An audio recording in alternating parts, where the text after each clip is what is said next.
Life as You Own It with Mark McDougald and Craig Miller.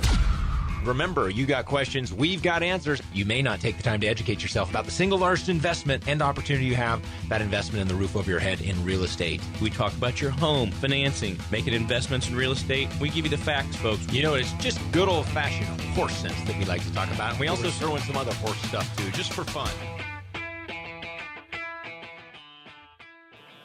All right, we are Life as You Own It. I'm Mark McDougald. He is Craig Miller.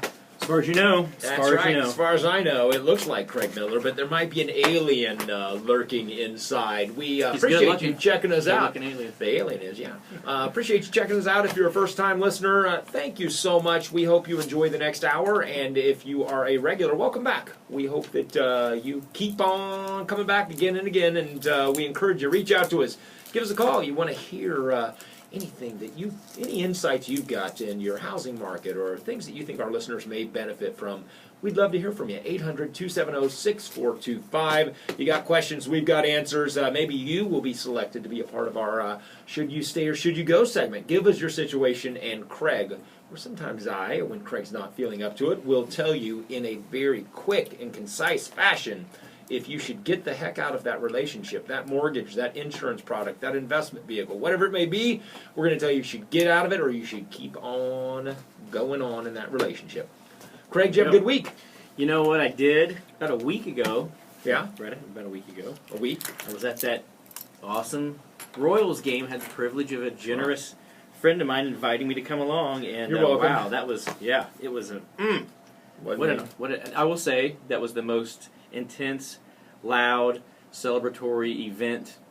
I've never been in any kind of like concert or party or sporting event or anything in my life as intense and outrageous as that event was. You know what? It was preparation for when this show goes on tour and performs live in a venue. I'll be able to handle myself a lot. You think better. we'll do stadiums? I think we'll probably do stadiums, circuses? Right? We'll be doing circuses, apparently. Mark, I've seen you do a few circus tricks. But you can be the bearded lady. But I just was pumped. I mean, it was really neat. I don't normally find myself gravitating toward large crowds and loud noises, but at that time, celebrating that was awesome. So this set my week off. This weekend's show is in the middle of the National League and American League playoffs, so hopefully your team is doing well, and we're just proud of what the boys in blue have done. Those of you that are trying to figure out who the boys in blue are, they are the Kansas City Royals.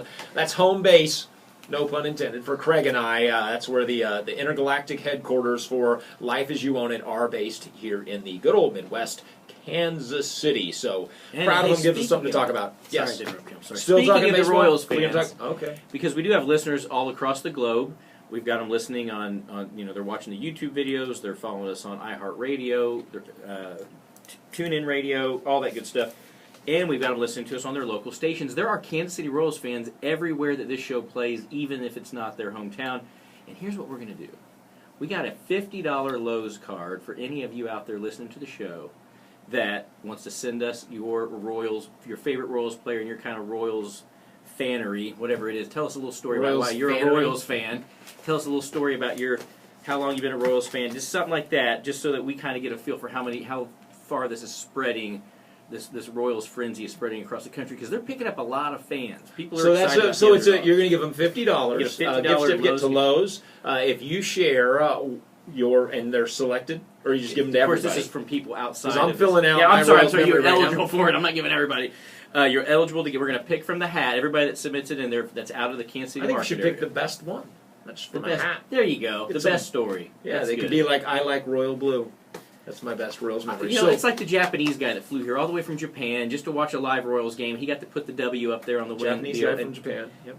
Yeah, I mean, because there's Japanese guys that don't live in Japan. I'm sorry. They are. The fact of the matter is, I have friends that are Japanese and they live in would it be real strange if he was a Japanese guy that lived in Kansas City, went to Kansas City game, would we go, oh, there's a Japanese guy? Not at all. But the fact that he came over from Japan, that's why I wanted to clarify. Okay. Anyway, moving on to the important financial stuff that we've got for you on the show. Yes. Do that, folks. Get your Lowe's gift card. You heard it here. You send us it. your story. How can they email it at questions@lifeasyouownit.com? Yep, questions. So questions at lifeasyouownit.com. You share your what it is you like about the Royals or a favorite Royals memory, why you're on the bandwagon, and why you want them to win the World Series this year, and you will be entered in that drawing.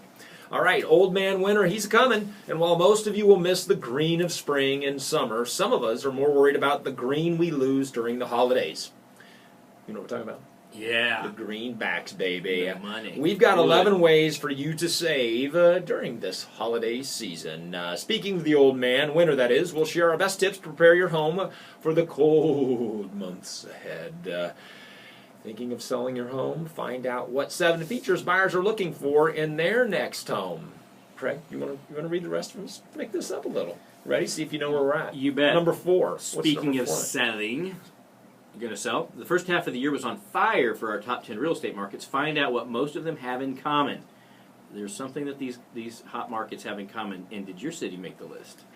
And then also, of course, we've got money is tight. It gets a little tight. If you're sitting on some home equity, maybe some things you could consider doing before tapping this asset. And finally, folks, we're going to share with you, if you've read have you read the fine print on your home insurance policy lately? Most of you have not. We'll share the biggest holes in your homeowner's policy and what you need to do to fill them up. What is Yeah, our you like that? Smart. Success rates are good. You like doing Hey, that? nice asset.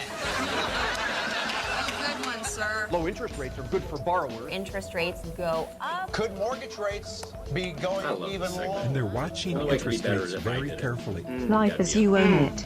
Like, Now, class it up. here are this week's rates with Craig Miller. Craig Miller. Keep being the classiest part of the part where I share interest rates every week on the show is that lady's voice, and then outside of that, Mark, you're right. It's Craig all Miller. low class from there, baby. All right, so folks, every week we do bring you the national average on interest rates. We want to share this with you as a general guide to tell you the direction rates have been headed and maybe where they might be going. You're out there on the street looking for that next home, you're thinking about refinancing, and you want to have a general guideline. And that's all this really does for you folks. It's a general guideline. We want to share with you, as we always do, most people pay too much in fees when they refinance. Just bottom line, most people pay too much closing costs and fees. They roll them in their loan, they pay them out of pocket at closing, whatever the case may be, and it does set you back. So the all-important break-even period, when you actually will begin to actually save net profit, net money on doing that refinance loan, is a crucial mathematical formula you need to do. And you can figure that out by going to lifeasyouownit.com and reading how to factor the math for yourself. I've given you a simple little process you can do, a little formula to follow. But with that in mind, when we share these rates with you, take it with a grain of salt. You might get quoted a lower rate, but maybe at the expense of higher fees. Maybe you get quoted a slightly higher rate than the national average this past week, but you're paying no fees. We always recommend you compare a zero-cost loan or a very low-cost loan with a standard or whatever the lender's trying to sell it you. Now, no cost does not mean there's no closing costs out of pocket. No closing costs or zero-cost loans mean the lender's absorbing the expense for putting the money, to putting that loan together, the sunk costs, the appraisal, the title fees, all that stuff. They're taking care of it out of their profit margins, not you in any fashion. So we get that confusing question a lot from people who say, well, I heard a radio ad and they said no out-of-pocket closing costs. Well, guess what? That doesn't mean there's no fees. It means that they're going to roll it into your new financing, their new financed amount. It still costs you money and you're going to pay interest on top of that. So know the difference, folks, and then do the math and get help from someone who's really good at math and understanding financial things. If you're not capable, if it's just not your thing, you lack the acumen to do it, we want you to seek advice and help. Take your time, slow down, and make a wise financial decision. All right, so national average, folks, 30-year fixed rates over the past week, trickling down just a little bit, 4.04 average versus 4.11 the week before. The week before rates were good. 4.04, obviously, even better. Guess what? We are at levels that we haven't seen since last May 2013. What does that tell you? Well, either we're on the road to rates getting even better, and I know that's a slight difference, 4.04 versus 4.11, but it could be a sign that rates could improve significantly. Or they may do what they've done in the past several months since May of last year, and that's get to a great level very briefly, and then bam, they back way off and they go up. We don't know that. It's hard. We're reading the technical indicators, and maybe next week we'll be able to share with you further direction on that. Right now, though, is a good time to take advantage of it if it makes sense. 15-year fixed rate, same story, 3.18 versus 3.22. 5-year ARMs, 3.29 versus 3.46. The ARM rate is factored a little differently, folks, so that's based on an index that can fluctuate a lot more. And then FHA 30-year fixed rates, 3.70 versus 3.75. These are some of the best national average rates we've seen over a weekly period in months and months and months. It's time for you to take action and do that refinance, buy that house if you're looking for the lowest possible rate. We're there, folks. All right, when we get back, we've got a lot more for you. Life as you want it. Stay tuned. All right, we're back. Live at you, and thanks for hanging out with us. We hope you're having a fantastic weekend. Okay, before the break, Craig gave you the indicator of where rates are for this week. Remember, it's a national average. And Craig, I wanted to ask the question. Sometimes people are they hear that maybe they've got a 4.5% interest rate, and they hear that rates are at 3 7/8. Maybe it's on a 15-year, and they say, well, I think the economy's going to slow down and rates are going to go lower. What do you say to those people? Well, the problem with trying to guess the bottom is no one knows what the bottom is until we've passed it. You can look back at a historical event and say, that's when it was right there, but you're not going to be able to guess it ahead of time or pick the day. A few people out there, obviously out of a fluke, are going to get lucky enough that could be now, that they say, wow, rates are at the best levels they've been at since May of last year. I'm going to go ahead and take advantage of this, only to find out 6 months from now or 6 years from now that was the perfect day to lock in their rate because it never got any better. But folks, that's a guessing game. So how you make a sound financial decision is simple. You do the math, you make sure it fits your short and long-term goals, you make sure that the break-even formula, all those things make complete financial sense, and you pull the trigger on it. And if a better opportunity down the road presents itself, then you get the opportunity to take advantage of that as well. But you could miss out altogether by doing nothing. So the moral of the story is it's better to try to whittle away at it to find the bottom than to wait to think you found it and then miss it altogether. Get with a financial professional, mortgage planner, and or a financial advisor. Let them help you break down the numbers. All right, that music means it's time for a Should You Stay or Should You Go segment. Karen in Shawnee, Kansas emailed. I bet you she's the worst. Guys, I've been paying down my mortgage. I've been paying down my mortgage very quickly over the last 3 years since I had received a job promotion. I have put most of my extra income toward the mortgage payments. I owe $103,000 now, and I've paid an extra $47,000 down in the last 3 years. My rate is 5.75%. At the current pace I'm on, my house should be paid off in less than 7 years. Is it worth refinancing at this point? Please let me know your thoughts. Karen, I think you are very wise to email this question to Craig. Karen, good question. You know what? Go, get the refi done. I'll tell you, if you continue at the pace you're on, you will not save nearly as much money as obviously if it was going to take you 10 or 20 or 30 years to pay off a mortgage because time equals money when you're paying back in interest. But you're at 5.75, so why not maximize this opportunity? You've got a $103,000 mortgage balance. You should be able to get a zero-cost loan. Make sure you do not pay a penny in closing costs, Karen. Do not pay a penny in closing costs. Don't let them roll anything in the loan, except unless it's just maybe your escrow account stuff. But do not pay fees or costs of any kind and get a lower rate. If you continue at the same pace, you're just going to save money. It's worth the time it takes to get it done to save that money, regardless of how fast you pay it off. I will say this. You better talk to a certified mortgage planner because we don't know the rest of your financial picture. But if you haven't visited with a really honest, solid financial advisor or certified mortgage planner before you continue on the pace you're on, you may be making a mistake with your net worth with how much money you're piling in on this mortgage. Just a little side thought there, but definitely go for the refi as long as it doesn't cost anything. All right, Craig, so looking at her scenario, she would, you know how many times, I know you've heard the question, I've heard the question, someone would say, gosh, but I've only got 7 years left, and because I'm, 8 years into my mortgage, more of my payment goes towards principal than interest now. And so why would I want to go back? Because now more is going to go towards interest versus principal. Can you address that common? Sure, that's a misconception. The fact of the matter is amortization schedules exist so you know what the minimum payment you need to make is, and if you do make that minimum payment, at what interval that loan will be paid off. You control the amortization on your loan. You control how much principal is paid on your loan. It doesn't matter if you have a 100-year mortgage, a 500-year mortgage, a 50-year mortgage, a 10-year mortgage. If someone starts today with a 100-year loan at 5% and their next door neighbor has a 10-year loan at 5% and they both make the exact same mortgage payment on the exact same day, they will both pay their loan off on the exact same day. The amortization is controlled by what you choose to pay in there. So if you make the same exact principal payment, you can stay on the same pace. She could take the lower rate, keep paying what she's paying now, and obviously she paid off even faster because she has less interest working against her. However, whether that's the best financial strategy or not, we don't know. But at minimum, if she's going to continue on and she's already got her mind made up that she's going to continue the same path she's on, why not continue on that path at 3.75 instead of 5.75 and do the same thing? You'll get it paid off even quicker. All right, so Old Man Winter, he's a-coming, and while most of you like myself, maybe you kind of miss the green of summer and spring. I know I do, Craig. Do you? I do.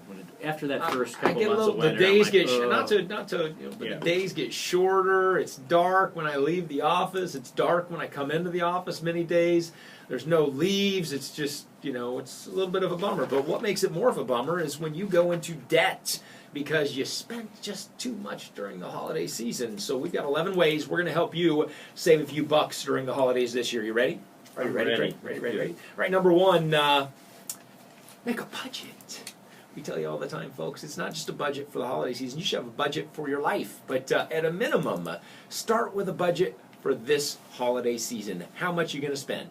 How much? And then commit to that budget. Is it $500? And break it down to each individual. I'm going to spend $50 on Craig, $25 on Susie, $3,000 on Rosa, whatever it may be. Make sure that you've got the budget listed out for the people you're going to buy. Number two is make a list associated with that budget. You're going to have to break down, make a list. Do not buy for anyone that's not on that list, and make sure you stick to it, including making a list based upon the dollar amount of what you potentially are going to get for them. Get the budget, get it figured out. And number three, pay cash. And back to the list part is, don't buy more stuff than than what is on that list. We're out, we're getting in the festive mode, we buy a few things, you go, one more. If you put enough time and thought into this, spend 30 minutes to an hour going through these 11 steps. I guarantee it's going to save you a bunch of money because you're going to have the ability to be a little more disciplined. So pay cash, i.e. make a budget. Sure. If for some reason you cannot pay cash, look at your credit cards like a short-term loan. So maybe you're going to save 10% on the purchase, which unless you got the cash sitting there to pay it, I think is always a slippery slope. But if you use it, make sure you're going to be able to pay it off within the next 25 days. If for some reason you got to budget a little more and you're not going to be able to pay it off in 25 days, make sure you're using your lowest interest rate credit card. And again, this is a short-term loan from yourself to yourself, 60 days. If you can't pay it off in 60 days, you shouldn't buy it. Really, if you can't pay cash, you shouldn't buy it. But we get sometimes those things happen. You got to buy something for the kids.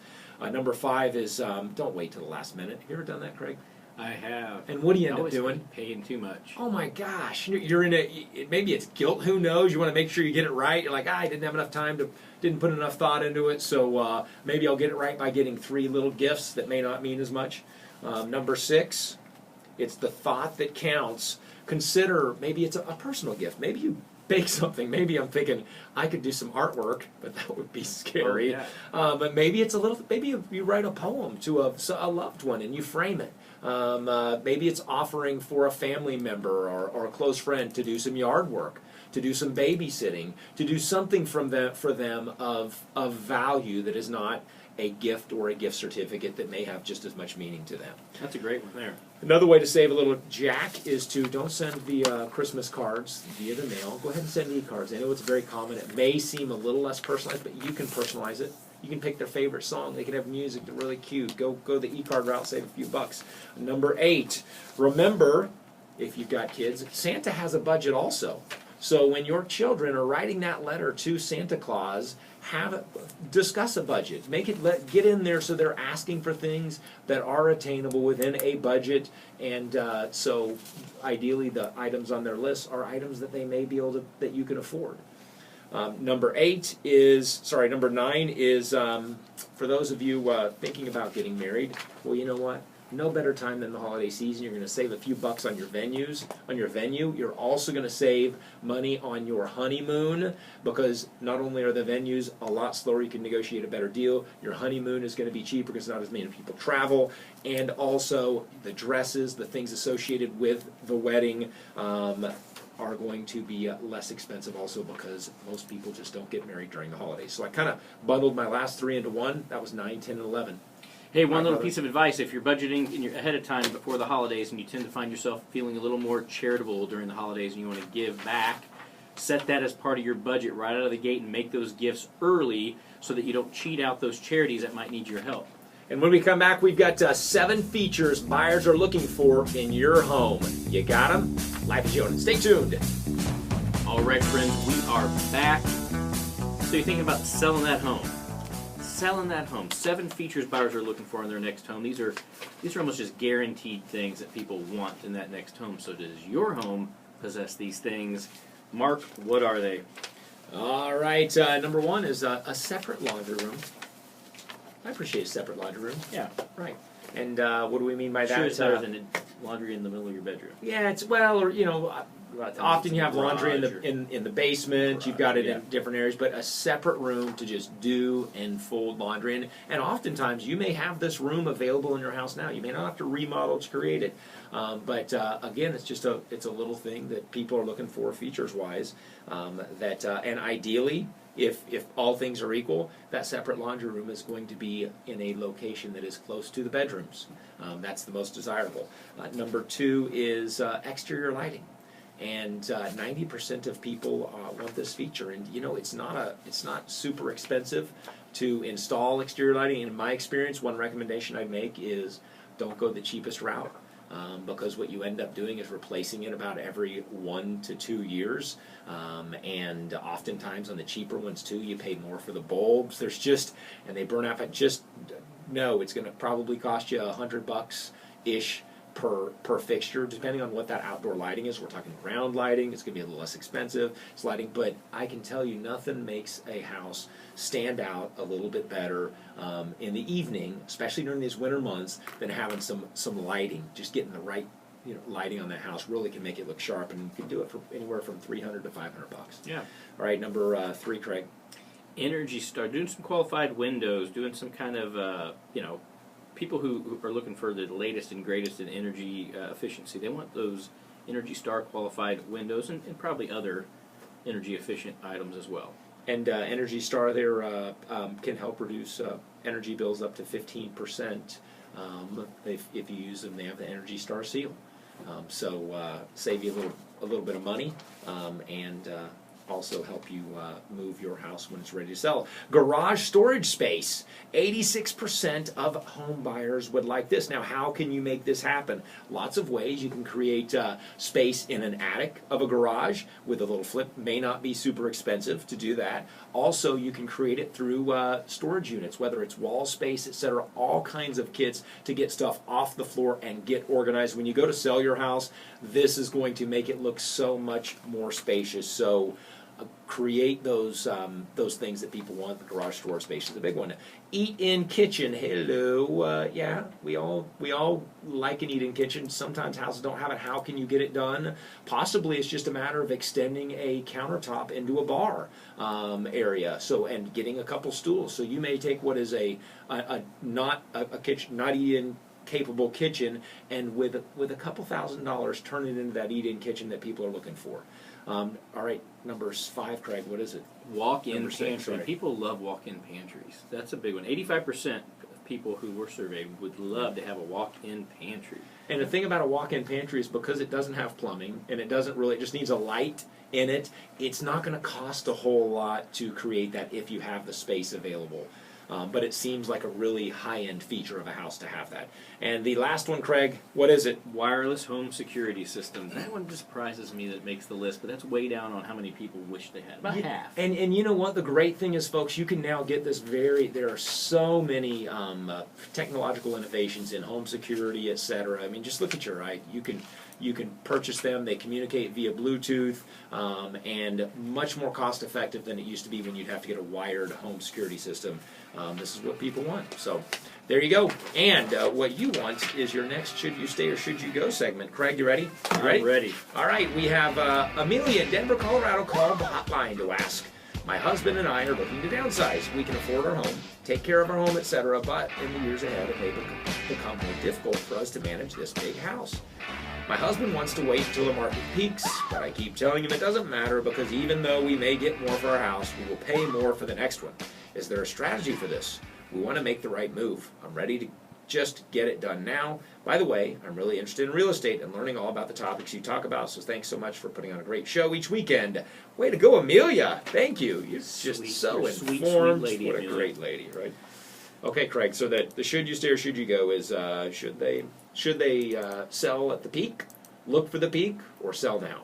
You know, it's interesting that you brought up what you brought up earlier about interest rates. The same thing applies to real estate values and prices as well. Nobody can tell what the market's going to do for sure. There's obviously people on both sides of the debate that say that housing prices are going to stagnate. Some say they're going to continue to go up. Some say they're going to take way off. Some say they're going to drop.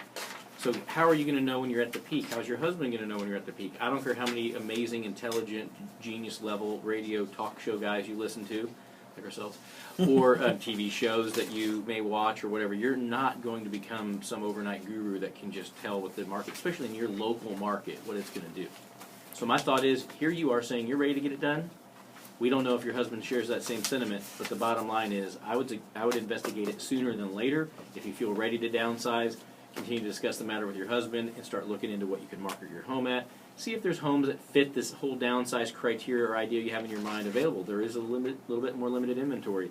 But Amelia, I would say to go for it now instead of stay, and see if you can get something put together that works for you today rather than waiting it out to see what will happen in the future. All right, sounds good. Okay, Craig. It's getting cold outside. Okay, maybe it's not that cold yet. In fact, I think it's downright beautiful. It's delightful. Darn right. But it is going to be cold very soon. We've got some quick tips, things that you need to do to prepare your home for winter. We're going to cover those when we get back, and we're also going to tell you 5 things you need to consider before you are tapping into that home equity for cash. Life as you own it. Stay tuned. All right, folks, Life as You Own It back with you. We got these ways to prepare your home for winter. And it's about time to get that going. Some parts of the country, you're already in winter, and it feels like it. Other parts of the country is enjoying some of the nicest weather they have all year long. San Francisco being one of them. I hear it's hotter right now in San Francisco than in the summertime. So those of you who need to get that home ready for winter, we've got the tips for you, Mark. What are they? All right, number 1 is tune up your heating system. We tell you this all the time, folks. So whether it's your heating or your cooling system, you got to get it tuned up for the wintertime. Change out those filters. Get it so it's going to not only keep your house warm, but going to do it cost effectively. Another one we talked about a couple weeks ago is reverse your ceiling fans. Which direction should they go during the winter, Craig? Should they be pulling the air up or pushing it down? I guess they're supposed to push it down. Because the heat's natural, is the heat's trying to rise, and you're pushing it back down. Get that heat down. Push that air down. And we saw this in the Midwest a lot last year. There's a lot of roofing and gutter damage and roofing damage because of ice dams. Mm-hmm. Those ice dams. Damn ice. You got it. And what are those when it builds up? So what can you do to prevent it? There's actually a chemical you can put up in there whenever that comes. You can also just ensure that you've got proper clean out. The big one is clean out those gutters. Mm-hmm. Keep them clean and get them done, because during the fall you're not going to get any more leaves in those. But I bet you right now, or after fall and the leaves come down, you're going to have some junk in those gutters. Another one is get up on the roof. Make sure if there's any missing or loose shingles, etc. Now is the time to fix those so you do not get a leak when that snow is melting. Another is caulk around the windows and doors. Get a good airtight seal. Make sure you don't have any drafts coming through that house. Another, as I said, is divert water, kind of associated with the roofs and the gutter, and get it away from your foundation. Water and moisture, bad for your house. So your goal is keep it out of the house and keep it away from the foundation. So get some gutter extensions. Go walk around your house. Make sure that the splash blocks are placed appropriately so they're directing the water Aim away it toward your from the neighbor's house. foundation. Exactly. No, seriously though, you got to be careful of that. I have seen it before in some neighborhoods, some parts of the country. Homes are built right on top of each other. There's barely an arm's length between the two houses. If you are going to divert water away from your foundation, especially if you're planning on burying some of the flexible spout stuff and have it dump out later, just make sure you're not actually causing something to pool up near your neighbor's foundation. Be careful about that. Oh, there it is again. There it is again, friends. Should you stay or should you go? And we're going to get back to those other winterization tips, folks. But we've got Jeremy in Austin, Texas emailed, I purchased my first home last summer. I owe $125,000 and I put down 3% when I bought it. I've noticed a few houses like mine sell for as much as $150,000 this year. Is it possible to refinance after only 1 year? My rate is good at 4%, but I pay a lot of mortgage insurance. Stay or go on the refinance. Thanks. Jeremy, don't have all the facts here. I'm going to have to say stay for right now. But then again, you might be able to go. It's all going to depend on what that value is. if you can get a value that's higher than what you paid for your home, and then when you say last summer, I don't know if you mean the one that just passed or the year before that. If it's been a solid, I guess you said a whole year. So, yeah, You need to should try listen to the refi- question. Oh, wait, he went from. I was. Hold on. You should Darn say- it, you know what I'm saying? If your Wrong value's answer. there, if your value's Go. there, then you go. You, my friend, are wrong. You were 2 out of 3. You know what? You'd be a Hall of Fame baseball player. You know what's But funny on the about Life that As is You I Own It was show, you're a failure. I was reading the just question wrong because I wasn't realizing that Jeremy is saying that the homes are selling for as much as $150,000. Yeah. So we run into this a lot where people have been in their home for 6 months, a year, whatever. They notice some stuff selling for a little more than they paid, and they figure they've got a lot of equity. You may not. If you do, yes, go, Jeremy. Look at doing a loan that doesn't have the MI. Maybe you can get lender-paid mortgage insurance, or you've got enough equity where the mortgage insurance is greatly reduced. It sounds like you did an FHA loan when you bought it.